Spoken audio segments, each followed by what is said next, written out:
En manchette aujourd'hui, les employés de la Davie sont inquiets. Bilan des travaux à la commission scolaire de la Côte-du-Sud et 2 millions de dollars à Saint-Henri pour un nouveau centre de rénovation.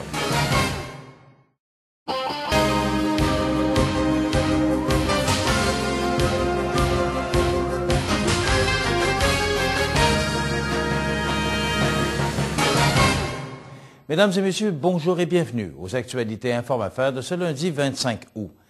Les employés du chantier maritime Davie de Lévis sont inquiets quant à l'avenir du chantier maritime qui a été sauvé in extremis de la faillite il y a à peine 2 ans. Le président du syndicat, Paul-André Brulotte, nous a confirmé que les activités se poursuivent comme prévu sur le chantier. Les patrons ont fait le point avec les employés en leur expliquant que la force du dollar, la hausse du prix de l'acier et la complexité des contrats ne leur a pas facilité la tâche. Toutefois, la direction de TECO Management demeure toujours confiante de pouvoir redresser la situation puisque l'entreprise croit énormément au potentiel du chantier. Chantier Davie est entré en bourse il y a à peine 6 mois et emploie plus de 1000 personnes.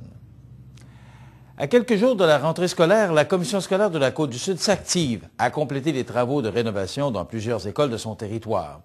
8 écoles, dont l'école secondaire de Saint-Anselme, l'école Saint-Nicolas de Montmagny et l'école Monseigneur-Sirois de Cap-Saint-Ignace, bénéficient d'un budget total de 2,8 millions de dollars pour remplacer portes et fenêtres.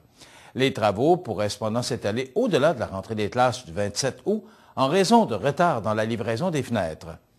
À ce moment, les travaux seraient effectués en dehors des heures de classe. À ces chantiers s'ajoute celui du Centre de formation professionnelle L'Envolée, qui construit une nouvelle aile pour accueillir le programme de tôlerie en janvier 2009. Ce chantier nécessite, à lui seul, un investissement de 4 millions de dollars. 90 autres chantiers de moindre importance ont cours un peu partout sur le territoire de la commission scolaire. Un nouveau centre de rénovation, construit au coût de 2 millions de dollars, a récemment ouvert ses portes à Saint-Henri.